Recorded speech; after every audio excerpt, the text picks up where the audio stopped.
자, 안녕하세요, 여러분. 자, 이번 시간에는 피해자학에서 매우 중요하고도 뼈아픈 주제인 피해자 비난론에 대해서 집중적으로 다루어 보도록 하겠습니다.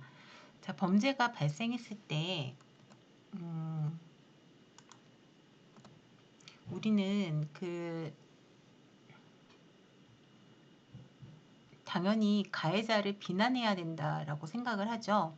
하지만 현실에서는 아주 기이한 현상이 벌어지곤 합니다. 바로 피해자를 향한 비난입니다. 자, 화면을 보시죠.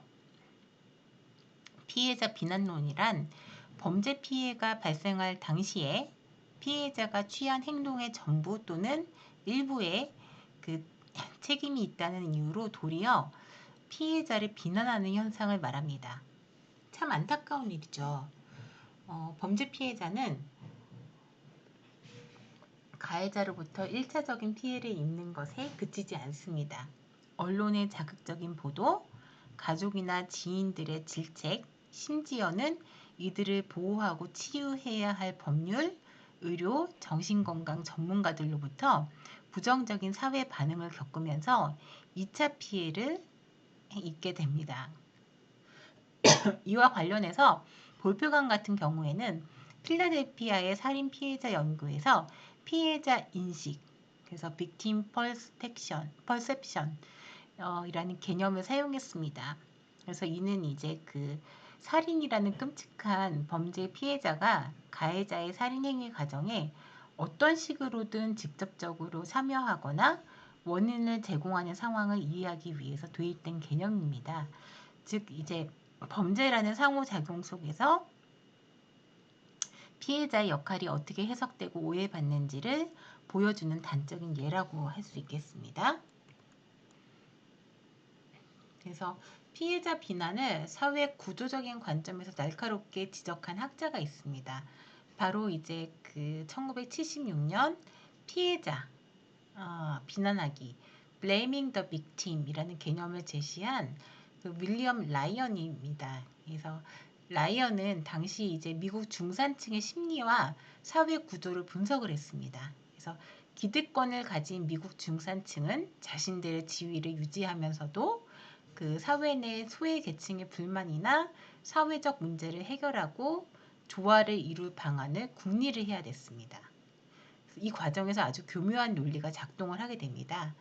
폭력이나 범죄, 빈곤과 같은 문제가 발생했을 때 그 원인을 사회 구조적 모순에서 찾는 것이 아니라 그것을 유발한 피해자 혹은 빈곤층 개인에게 돌리는 것입니다.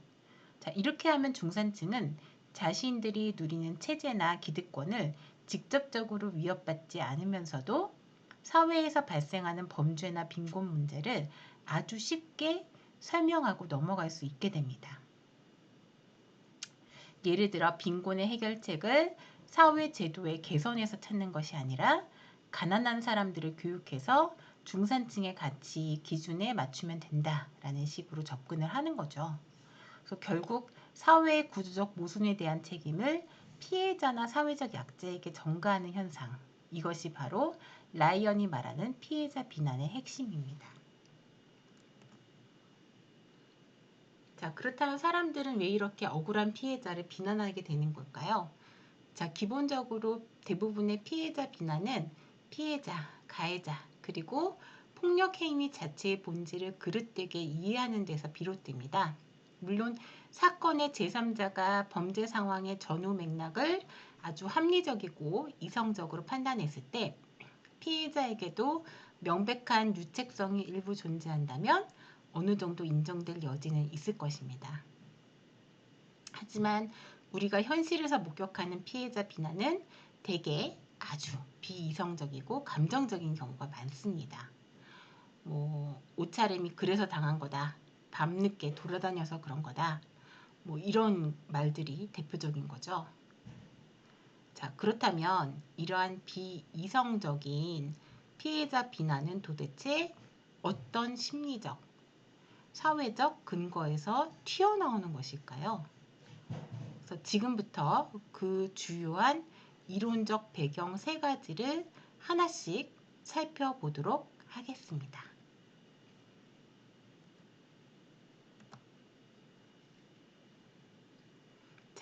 첫 번째 피해자 비난의 근거가 첫 번째 이론으로는 이제 바로 심리학에서 자주 다루는 이론인데요. 공정사회 가설입니다. Just World Hypothesis인데요. 사람들의 마음속 깊은 곳에는 하나의 굳건한 신념이 있습니다. 우리 사회는 안전하고 살만한 곳이다. 세상은 정의로운 원칙과 절차에 의해 조화롭게 돌아간다라는 믿음이죠. 그래서 나에게 영향을 미치는 사회 제도는 대체로 공정하고 정당하다라고 믿고 싶어 합니다.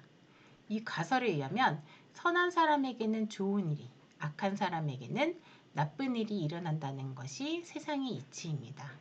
근데 뉴스를 보면 아주 선량하고 평범하게 살아가던 사람이 하루아침에 끔찍한 범죄의 피해자가 됩니다. 그래서 이것은 이제 사람들이 굳게 믿고 있던 공정한 사회라는 신념을 정면으로 위배하는 엄청난 모순입니다. 이 인지적 부조화와 불안감을 해소하기 위해서 사람들은 상황을 왜곡하기 시작합니다. 저 사람이 피해를 입은 데에는 분명 우리가 모르는 개인적 문제나 잘못이 있었을 거야 라고 믿어버리는 거죠. 자, 계속해서 공정사회 가설의 연장선입니다. 사람들은 범죄 피해를 포함한 모든 사회적 결과가 개인의 통제하에 있다고 믿고 싶어 합니다. 그래서 내 노력과 내 행동으로 내 삶을 통제할 수 있다고 믿어야지만 안심이 되니까요. 그래서 따라서 범죄 피해 역시 상황의 운이 아니라 개인의 책임으로 보려는 경향이 강해집니다. 그래서 이렇게 공정한 세상에 대한 막연한 믿음을 유지해야지만 내일의 세상의 일도 예측이 가능하고 이해할 수 있으면서 결국 내가 통제할 수 있다고 느끼기 때문입니다. 무작위로 발생하는 범죄의 공포로부터 자신을 보호하기 위해서 불행을 당한 사람을 비난하는 방식으로 그 불행을 정당화시키는 방어 기제인 셈입니다.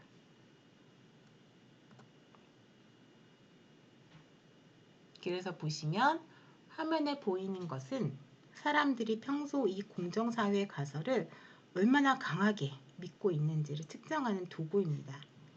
자, 사이버 강의를 듣고 계시는 여러분도 속으로 한번 스스로 점수를 한번 매겨보시기 바랍니다. 자, 1번. 나는 전반적으로 나에게 일어나는 일에 대해서 수긍할 만하다. 2번. 나는 보통 공정하게 대우를 받는다. 3번. 나는 받을 만한 것을 받는다고 믿는다. 4번. 전반적으로 내 인생에서 사건들은 정당한 것이다. 5번. 내 인생에서 부당한 것들은 일반적이라기보다 예외적이다. 6번. 내 인생에서 일어난 거의 대부분의 일들이 공정하다고 믿는다. 7번. 나에 관한 중요한 결정은 되게 정당하다고 생각한다. 자, 이 문항들에 대해서 매우 그렇다고 동의하는 점수가 높을수록 세상을 공정하다고 믿는 경향이 강한 것입니다. 역설적이게도 이러한 믿음이 강한 사람일수록 설명하기 힘든 범죄를 피해를 보았을 때 피해자를 비난함으로써 자신의 신념을 지키려는 경향이 강하게 나타날 수 있습니다. 자, 두 번째는 귀인 오류입니다. 두 번째 근거는 귀인 오류입니다. Attribution Error라고 해서요. 귀인이라는 것은 자기 자신이나 타인의 행동에 대한 원인을 다른 무엇인가로 돌리는 것입니다. 그래서 원인을 추론하는 과정을 말하는데요. 중요한 것은 이것이 그저 자신의 행동 원인에 대한 개인적인 신념일 뿐이지 그것이 반드시 과학적이거나 실질적인 원인은 아니라는 점입니다. 심리학자 켈리와 하이더는 이 귀인의 방향을 크게 내부 귀인과 외부 귀인으로 나누어서 설명했습니다.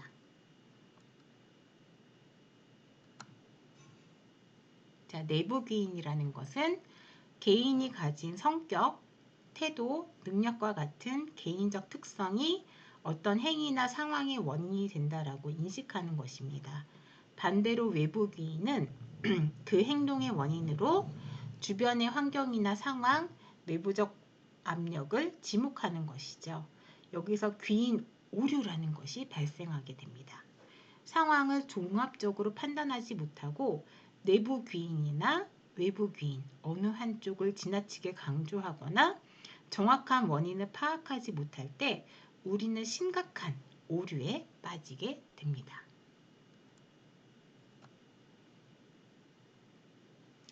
자, 그렇다면 이 귀인 오류는 어떻게 피해자 비난으로 이어지게 될까요?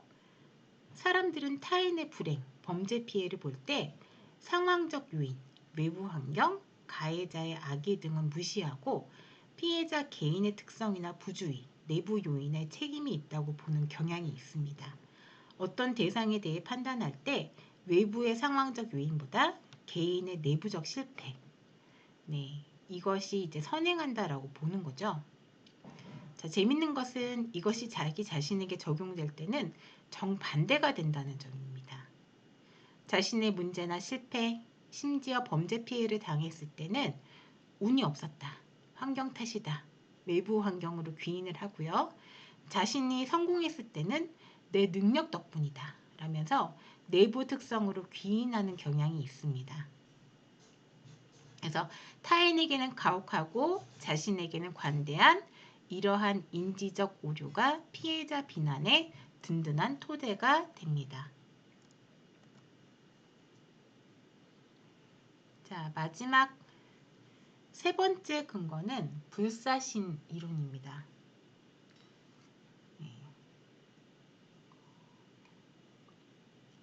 그래서 그 단어가 좀 극단적이죠.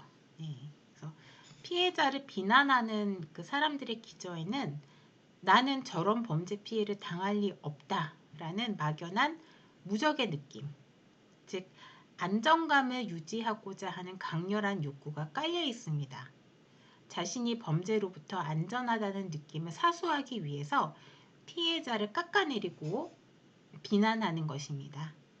그래서 심지어 피해자의 가족이나 친구들조차 스스로의 불안감을 잠재우기 위해서 무의식적으로 피해자를 탓하는 가혹한 상황이 벌어지기도 합니다. 왜냐하면 피해자는 우리 모두가 범죄에 무방비하게 노출될 수 있다는 취약성을 끔찍하게 상기시켜주는 존재이기 때문입니다.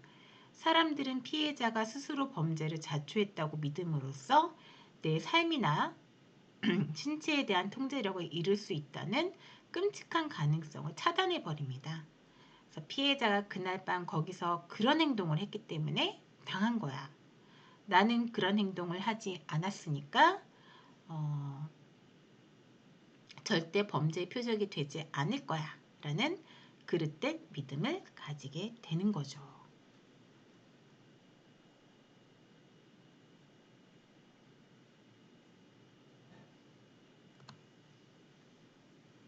자, 그렇다면 이렇게 만연한 피해자 비난론에 대해서 우리는 어떻게 맞서야 할까요?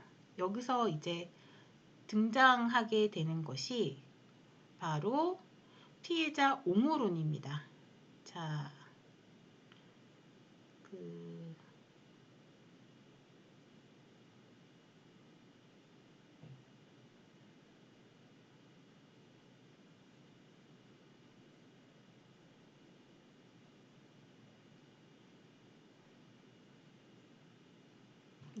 피해자 비난에 대한 결과가 나오게 되는데요.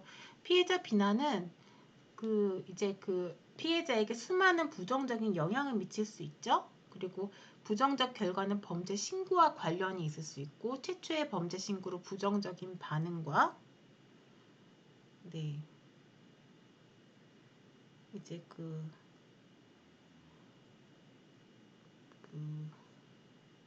관련이 있고, 부정적 반응과 비난을 받은 피해자는 극심한 스트레스를 경험하게 되고요.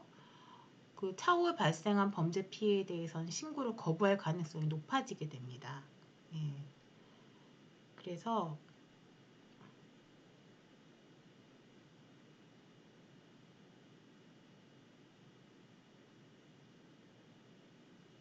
피해자 비난으로 인한 범죄 피해 신고 기피는 사회와 피해자 양자에게 모두 가혹한 결과를 가져오게 되고요. 우리 사회는 범죄 피해가 신고되지 않고 수사 기소되지 않음으로써 더욱 부정적인 결과를 초래할 수 있게 되는 그런 결과를 가져오게 됩니다. 그래서 피해자 비난의 결과 보시면은 또 다양한 그런 악영향이 있을 수 있겠죠. 네. 피해자의 범죄 신고 여부, 피해자의 친구나 가족 등의 피해자 지지 여부에도 영향을 미칠 수 있고요. 그 다음에 목격자의 증언 의사 여부에도 악영향을 미칠 수 있겠죠. 그 다음에 사법당국의 가해자 기소 및 소송 절차 진행 여부에도 악영향을 줄 수 있고, 법관이나 배심원 등의 유죄 인정 여부에도 아무래도 영향을 미치겠죠. 그 다음에 검사의 구형에도 영향을 미치고, 법관의 양형 판단 등 형사사법 절차 전반에 영향을 미치게 됩니다. 그래서 이제 나오게 되는 것이 이제 피해자 옹호론입니다.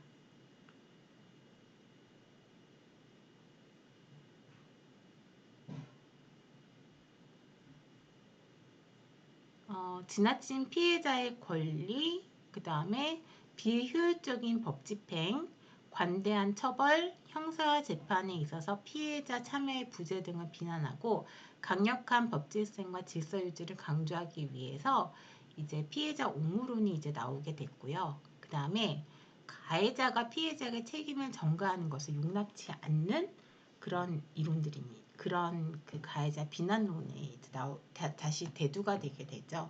그래서 범죄 행위에 대한 개인의 책임을 강조하면서 가해자에게 일방적으로 범죄 피해 책임을 지우려고 하는 그런 가해자 비난론도 이제 대두가 되게 됩니다.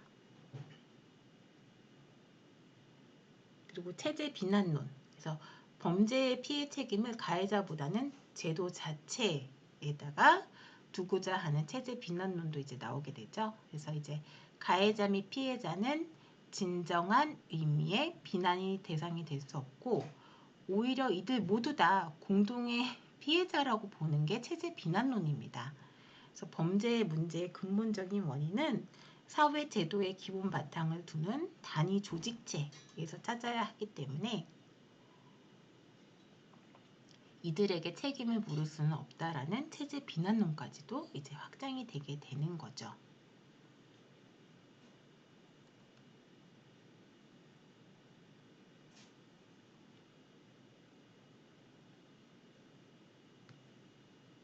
그리고 이제 피해자 비난론에 대한 반박을 보시면, 범죄를 저지른 범죄자가 책임을 질 수 있도록 비난의 대상을 피해자에서 가해자에게 전환을 해야 된다.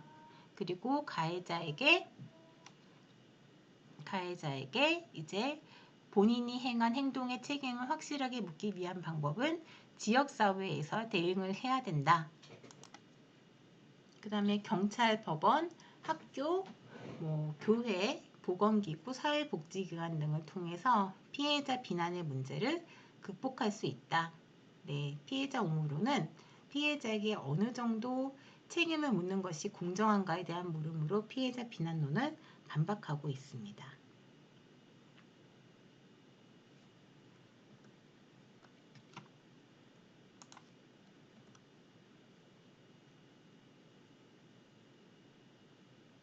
그래서 여기 피해자 비난론에 대한 반박을 보시면, 가해자에 대한 범죄 원인을 설명할 때 피해자 유인, 촉진, 촉발의 개념을 지나치게 과대평가하고 있고요. 그 다음에 피해자 옹호론은 피해자 비난론이 피해자의 책임을 과장하면서도 절대 다수를 차지하고 있는 무고한 피해자에 대한 무관심하다는 지적을 가지고 있고요. 그 다음에 피해자 유인, 촉진, 촉발이 발생한 사건의 비율을 과대 추정하고 있으며 원칙과 예외를 혼동하고 있다고 비판을 하고 있고요. 범죄 발생의 근본적인 책임은 가해자에게 있으며 예외적으로 피해자에게서 책임을 찾아야 할 것인데, 피해자 비난론은 반대로 피해자 유책성을 우선으로 고려한다는 점에서 피해자 비난론에 대한 반박을 하고 있습니다. 그 다음에 피해자 비난론자들은 종종 범죄 예방의 명목으로 잠재적 피해자, 특히 여성이나 노약자들에게 밤늦게 다니지 마라, 옷차림을 조심해라 하면서 생활 양식을 방어적이고 예방적인 형태로 바꿀 것을 강요하고 있습니다. 하지만 피해자 옹호로는 이것이 근본적인 해결책이 될 수 없다라고 단호하게 반박을 합니다. 왜냐하면 개인의 생활 양식이라는 것은 단순히 개인의 선택이 아니라 문화적이고 사회적인 조건에 의해서 크게 영향을 받기 때문입니다. 야근을 해야만 하는 사회 구조, 안전하지 않은 귀갓길 환경과 같은 근본적인 문제는 덮어둔 채 약자에게만 조심하라고 책임을 지우는 것은 본질을 회피하는 것에 불과하다라는 것입니다.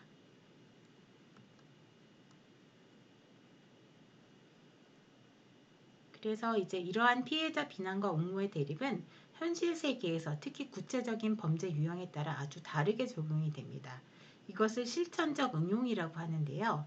예를 들어서 누군가 내 아이디를 도용을 하거나 내 차를 훔쳐갔다라고 가정해 볼게요. 이런 재산 범죄에서는 비밀번호 관리를 허술하게 한 거 아니냐, 차 문을 제대로 안 잠근 거 아니냐라면서 피해자의 부주의나 그 역할에 대한 논의가 비교적 활발하고 자연스럽게 이루어집니다. 하지만 이 논리나 성폭력이나 강간 사건에 적용될 때는 이야기가 완전히 달라지게 됩니다. 매우 민감한 문제가 되게 되죠. 그래서 만약 성범죄에서 피해자 비난론을 수용하게 되면 어떤 끔찍한 결과가 초래가 될까요? 첫째, 가해자인 강간범의 유책성, 즉 책임이 줄어들게 되고 결과적으로 처벌 수위도 낮아지게 되는 어처구니 없는 일이 발생하게 됩니다. 둘째, 여성들, 특히 젊은 여성들은 매사에 스스로 검열하고 조심해야 되며 의사 표현도 아주 완벽하고 분명하게 해야 된다라는 강박에 시달리게 됩니다. 셋째, 가장 큰 문제는 범죄 예방에 대한 무거운 책임이 온전히 여성 피해자에게만 지워지게 되고 정작 범죄를 저지르게 된 공격적인 남성이나 성적 약탈자의 책임은 상대적으로 가려지게 된다는 것입니다. 계속해서 실천적 응용을 살펴보도록 하겠습니다. 보시면 그 사회 전반에 피해자 비난에 대한 관점이 확산이 되면 국가 시스템에도 문제가 생깁니다. 경찰이나 수사기관이 범죄를 예방하고 치안 서비스를 강화하는데 예산과 자원을 투입하기보다는 그저 조심합시다 라는 식의 문화적 캠페인이나 홍보에만 열을 올리게 됩니다. 이는 결국 범죄의 책임을 국가나 가해자가 아닌 일반 여성이나 특정 피해자에게 떠넘기게 되는 무책임한 결과로 이어질 수 있습니다. 또한 이 두 입장은 범죄 자체를 어떻게 정의하느냐에 따라서도 큰 영향을 미치게 됩니다. 피해자 비난론의 관점에서는 성폭력을 단순히 우발적인 격정범이나 통제되지 않은 짐승 같은 성적 욕구 때문에 일어난 어쩔 수 없는 범죄로 포장하려는 경향이 강합니다. 가해자의 책임을 희석하려는 전형적인 논리죠. 그래서 반면 피해자 옹호론의 입장은 완전히 다릅니다. 이들은 이제 성폭력이 단순한 성욕의 문제가 아니라 가해자가 여성을 향해 품고 있는 삐뚤어진 분노나 증오 혹은 타인을 지배하고 정복하며 통제하려는 비열한 권력 욕구에서 비롯된 폭력 행위라고 정확하게 짚어냅니다. 그렇기 때문에 앞서 말한 여성들이 생활 양식을 조심해야 한다라는 식의 제한적인 범죄 예방 전략을 단호하게 거부하는 것입니다. 그래서 이러한 치열한 논쟁은 언론의 역할을 두고도 아주 치열하게 벌어집니다. 여러분도 이제 뉴스에서 자극적인 범죄 보도를 많이 보셨을 텐데요. 언론은 보통 우리는 대중을 대표하고 대중은 사건의 내막을 자세하게 알 권리가 있다라면서 범죄의 구체적인 상황이나 피해자의 사연을 파헤치려고 합니다. 알 권리들을 이제 방패로 내세우는 거죠. 근데 이제 하지만 이제 피해자 옹호론자들은 언론의 이런 태도를 강하게 비판합니다. 성폭력 사건과 같이 민감한 범죄에서는 피해자의 신원이나 구체적인 피해 사실이 노출되는 것은 대중의 호기심을 충족시킬지는 몰라도 피해자에게는 다시 한번 범죄를 당하는 그 재피해자화 같은 것을 초래하기 때문입니다. 결과적으로 언론의 범죄 보도는 자극을 쫓는 피해자 비난론적 시각을 버리고 피해자 옹호론의 입장을 뼈저리게 고려해야 합니다. 미디어가 가진 엄청난 파급력 때문에 현실의 피해자들은 가해자에게 당한 직접적인 1차 피해보다 언론 보도와 네티즌들의 악플로 이어지는 2차 피해를 훨씬 더 두려워하고 고통스러워한다는 사실을 우리 모두 잊지 말아야 할 것 같습니다. 네. 그래서 오늘 여기까지 강의를 진행하였습니다. 요점 정리는 따로 이제 한번 읽어보시기 바랍니다. 수고 많으셨습니다.